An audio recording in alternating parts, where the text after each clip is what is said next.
আমার জানা মতে এনসিপি এবং তিনটি কি চারটি বাম রাজনৈতিক দল স্বাক্ষর অনুষ্ঠানে যেতে পারেন। আমি বলবো না স্বাক্ষর করেনি, স্বাক্ষর করার সুযোগ উন্মুক্ত আছে।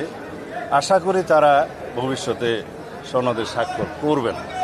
বিএনপির স্থায়ী কমিটির সদস্য সালাউদ্দিন সাহেব উনি গতকালকের ঘটনায় জুলাই যোদ্ধা যারা গতকালকে আহত হয়েছে তাদেরকে ফ্যাসিস্ট আওয়ামী লীগের অনুসারী হিসেবে তাদেরকে আখ্যা দিয়েছেন।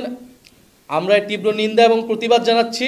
আমার জানা মতে এনসিপি এবং তিনটি কি চারটি বাম রাজনৈতিক দল স্বাক্ষর অনুষ্ঠানে যেতে পারেন। আমি বলবো না স্বাক্ষর করেনি, স্বাক্ষর করার সুযোগ উন্মুক্ত আছে। আশা করি তারা ভবিষ্যতে সনদে স্বাক্ষর করবেন। তাতে করে আমাদের আগামী নির্বাচনের জন্য এটা বড় কোনো প্রভাব ফেলবে না। আমরা মনে করি সহনশীলতা সবার মধ্যে আসবে। হয়তো তাদের কিছু দাবি দেওয়া আছে, সেটা সরকারের সাথে আলাপ আলোচনা করবে। এক পর্যায়ে তারাও জুলাই সনদে স্বাক্ষর করবে বলে আমরা বিশ্বাস করি। আর গণতন্ত্রের মধ্যে তো সবাই একমত হবে এমন তো নয়, সেটা উন্মুক্ত আছে, ভিন্ন মত থাকতেই পারে। সালাউদ্দিন ভাই, গতকাল একটা ঐতিহাসিক দিনে যারা জুলাই আন্দোলনে ভূমিকা রেখেছিল তাদের সাথে পুলিশের সংঘর্ষ হয় এবং বেশ কয়েকজন আহত হয়। এরকম একটি দিনে তারা বলছে যে তাদেরকে জুলাই সনদের মধ্যে তাদেরকে যথাযথ মূল্যায়ন করা হয়নি জুলাই যোদ্ধারা, এরকম একটি অভিযোগ করছেন তারা। জুলাই যোদ্ধা নামে একটি সংগঠন আমাদের সাথেও কথা বলেছিল, ঐক্যমত্য কমিশনের সাথে কথা বলেছে। তাদের একটা যৌক্তিক দাবি ছিল, সেই যৌক্তিক দাবিটা পূরণের জন্য আমি নিজেও স্ট্যাটাস দিয়েছিলাম, কথা বলেছিলাম, এবং সেটা ঐক্যমত্য কমিশনের সভাপতি প্রফেসর আলী রিয়াজ সঠিকভাবে অ্যাড্রেস করেছেন, সেটা প্রেসে বলেছেন এবং সংশোধন করেছেন।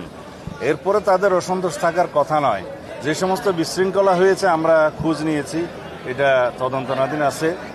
দেখা গেছে এখানে জুলাই যোদ্ধাদের নামে কিছু সংখ্যক ছাত্র নামধারী, সেটা ইন্টারভিউতে আমি দেখেছি, কিছু সংখ্যক উচ্ছৃঙ্খল লোক ঢুকেছে। সেটা ফ্যাসিস্ট সরকারের ফ্যাসিস্ট বাহিনী বলে আমি মনে করি। এবং আওয়ামী ফ্যাসিস্ট বাহিনী যে এখনও সমস্ত জায়গায় এই বিভিন্ন ফাঁকফোঁক করে বিশৃঙ্খলা সৃষ্টি করার চেষ্টা করছে, সেটা গতকালকেও দৃশ্যমান হয়েছে। এখানে কোনো জুলাই যোদ্ধা, সঠিক কোনো জুলাই অভ্যুত্থানের সাথে জড়িত কোনো আমার মনে হয় কোনো সংগঠন অথবা কোনো ব্যক্তি জড়িত থাকতে পারে না। নির্বাচন কমিশনের কার্যক্রম নিয়ে আমরা প্রথম থেকেই প্রশ্ন তুলেছিলাম।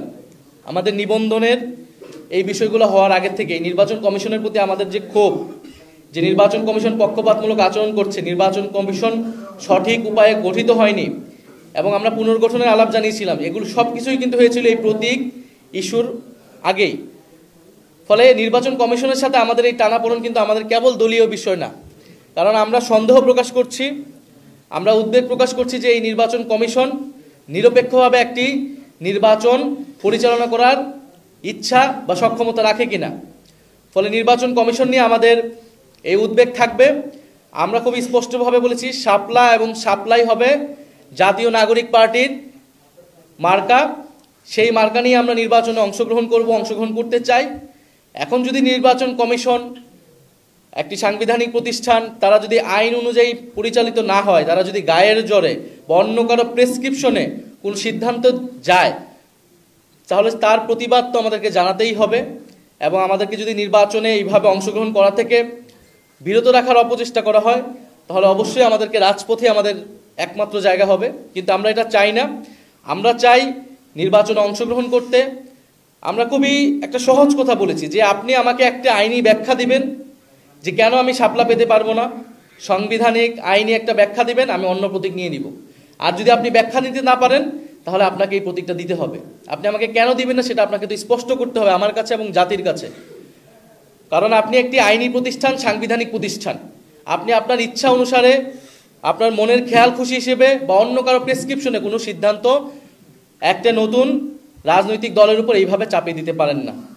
আরেকটি বিষয় আমি বলতে চাই, যেহেতু নির্বাচনও খুবই দ্রুত এবং আমরাও নির্বাচনের প্রস্তুতি নিচ্ছি, খুবই দ্রুতই আমাদের প্রার্থী তালিকা চূড়ান্ত হবে। ফলে নির্বাচনে যে লেভেল প্লেইং ফিল্ডের কথা, একটি খুবই কমন জিনিস, সেই বিষয়ে আমরা দৃষ্টি রাখছি। বিশেষত সরকারের জনপ্রশাসন মন্ত্রণালয় কিভাবে সিদ্ধান্ত নিচ্ছে, যে এই জনপ্রশাসন কমিটি গঠিত হয়েছিল এই মন্ত্রণালয়কে একটা নজরদারি এবং সুষ্ঠুভাবে পরিচালনার জন্য, সেই কমিটি সঠিকভাবে কাজ করছে কিনা, কিভাবে এই নিয়োগগুলো হচ্ছে সেখানে কোনো পক্ষপাত হচ্ছে কিনা, মেধা ও যোগ্যতার ভিত্তিতে সেখানে নিয়োগ বা পদায়ন বা বদলিগুলো হচ্ছে কিনা, এই বিষয়ে আমাদের যথেষ্ট সন্দেহ তৈরি হচ্ছে। আমরা পরবর্তী দিনগুলোতে এই বিষয়ে আমাদের আরও স্পষ্ট বক্তব্য উপস্থাপন করব। আরেকটি বিষয় আপনাদের কাছে বলতে চাই, কিছুক্ষণ আগেই আমরা দেখেছি বিএনপির স্থায়ী কমিটির সদস্য সালাউদ্দিন সাহেব, উনি গতকালকের ঘটনায় জুলাই যোদ্ধা যারা গতকালকে আহত হয়েছে তাদেরকে ফ্যাসিস্ট আওয়ামী লীগের অনুসারী হিসেবে তাদেরকে আখ্যা দিয়েছেন। আমরা তীব্র নিন্দা এবং প্রতিবাদ জানাচ্ছি। এবং হয়তো তিনি ভুলবশত, হয়তো তার কাছে তথ্য না থাকার কারণে তিনি এরকমটা বলেছেন।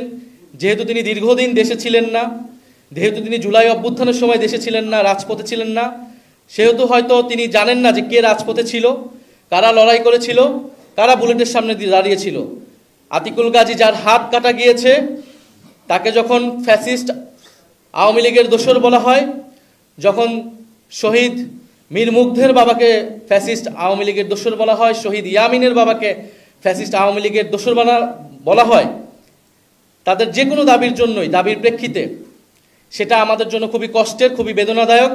ফলে আমাদের আহ্বান থাকবে তিনি তার এই বক্তব্য অবিলম্বে প্রত্যাহার করবেন এবং সেই আহত যোদ্ধা এবং শহীদ পরিবারদের কাছে ক্ষমা চাবেন এবং তাদের সাথে বসে জুলাই গণ অভ্যুত্থানের গল্পটা শুনবেন, ইতিহাসটা শুনবেন, কারা লড়াই করেছিল, কিভাবে লড়াই করেছিল, কিভাবে এই দেশ স্বাধীন হয়েছিল এবং আজকে আমরা এখানে কথা বলতে পারছি। ধন্যবাদ সবাইকে।